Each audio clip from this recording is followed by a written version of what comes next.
வருடந்தோறும் November, December மாதங்களில் பருவமழை வெளுத்து வாங்குவதும், சென்னை, திருவள்ளூர், காஞ்சிபுரம் உள்ளிட்ட மாவட்டங்கள் வெள்ளத்தில் சூழப்படுவதுமாய் இருந்து வருகிறது. அதேபோல வெள்ளம் பாதித்த பகுதிகளுக்கு அரசியல் கட்சித் தலைவர்கள் நேரில் சென்று தண்ணீரில் இறங்கி பாதிக்கப்பட்டவர்களுடன் கலந்துரையாடுவது, முட்டியளவு, இடுப்பளவு தண்ணீரிலும் இறங்கி வேலை செய்வது, அப்படியே புகைப்படங்களை எடுத்துக் கொள்வதும் வழக்கம். ஆனால் தமிழக வெற்றிக் கழக தலைவர் விஜயோ பிற அரசியல்வாதிகளைப் போல அல்லாமல் பாதிக்கப்பட்டவர்களை ஓரிடத்திற்கு வரவழைத்து நேரடியாக நிவாரணப் பொருட்கள் வழங்கி இருப்பது வியப்பையும் விமர்சனத்தையும் உண்டாக்கியுள்ளது.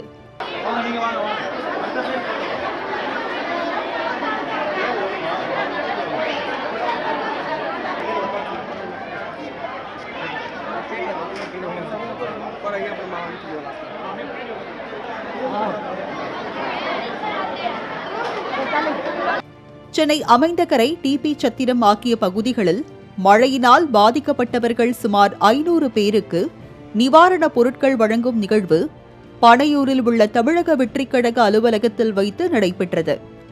கட்சியின் பொதுச் செயலாளர் என். ஆனந்த் வாசலில் நின்று கொண்டு பாதிக்கப்பட்டவர்களை வரவேற்றார். பின்னர் அவர்களுக்கு அரிசி, சேலை, வேஷ்டி, சட்டை, பெட்ஷீட் உள்ளிட்ட ஆடைகள், 1 மாதத்திற்கு தேவையான மளிகை பொருட்கள், கூடவே செலவுக்கு சொற்ப பணம் உள்ளிட்டவை வழங்கப்பட்டது.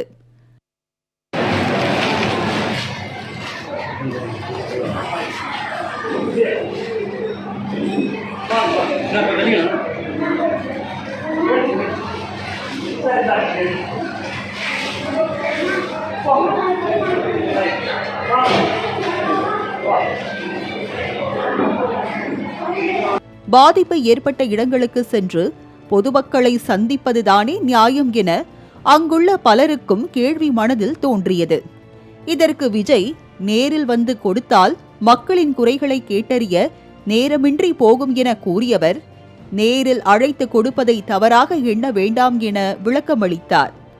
விளம்பரமும் செய்யாமல் பரபரப்பையும் கூட்டாமல் அவரது செலவிலேயே அழைத்து வந்து, குறிப்பாக நிவாரணப் பொருட்களில் தமிழக வெற்றிக் கழக ஸ்டிக்கரும் ஒட்டாமல் இருக்கிறாரே, இவர் அரசியல்வாதி தானா என்றே முணுமுணுத்தவாறே வீடு திரும்பினர் பயனாளிகள்.